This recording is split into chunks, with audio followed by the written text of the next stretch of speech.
There's another easy peasy recipe which I'm sharing with you guys. This can be used for your breakfast or for your light dinner. So this is nothing but onion paratha or pyaz paratha as we call it, for which you'll need two medium sized onions chopped small, about 2 to 3 small green chilies chopped small. I've already mixed them in my onion. I've taken about 3 cups of atta here, which is wheat flour, and you need some oil, and you'll need some jeera, salt, and green chili powder. Yeah, so you're just going to need these items to make your pyaz ka paratha.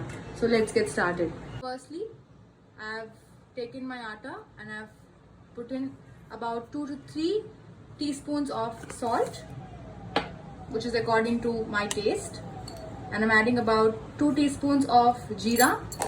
This adds a good flavor to your parathas. Now I'm going to add in my red chili powder. As I've already added green chilies in my onions, I'm adding less of red chili powder here, but again it is on your taste and preference on how much spice you want in your parathas. So now let's get to the next step. Now once I've added my dry ingredients, I'm going to mix them all together first.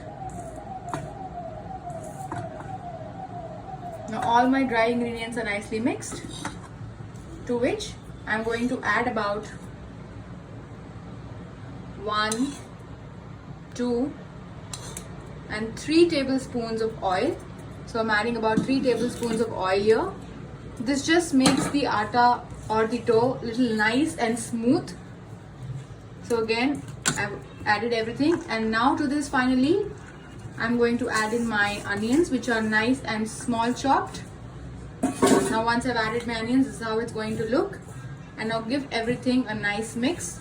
Now there's a tip here: don't add excessive water while making the dough like we do for our normal rotis or chapatis here, because onion leaves water. So that's going to make your dough very sticky, which will make us very difficult to make the dough and to roll it into a small paratha size. Once I've mixed my onion with the atta, I've taken about 1 glass of water. As you can see, this is half cup of water. Now I'm going to add little by little, time to time, and make this into a nice dough.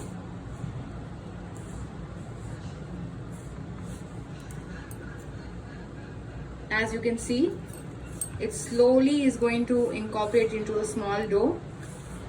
Be very careful at this stage and don't add too much water.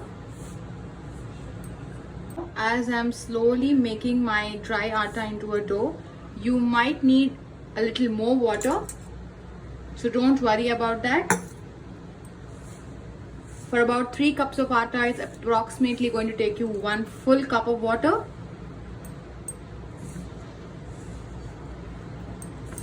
So nicely mix and make it into a good dough. Here it is, our dough is ready. So I've used about 1 to 1.5 cups of water. So our dough needs to be exactly like this, and it needs to be soft. As you can see, it has to exactly be the consistency of a chapati or a paratha. So as you can see, it's nice, tight as well as soft. So now we can start making our parathas. So once I've prepared my dough, I've divided my dough into small balls like size, equal size of each balls, so that I can roll them into my parathas.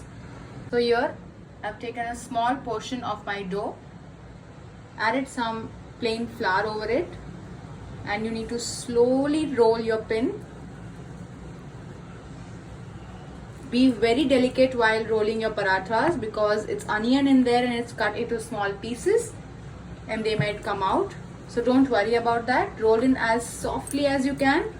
If you don't think you can roll in with a rolling pin, you can always use your hand. So once your parathas come in this shape, now we'll start cooking them on our tawa. The tawa is nice and hot. Place in your paratha.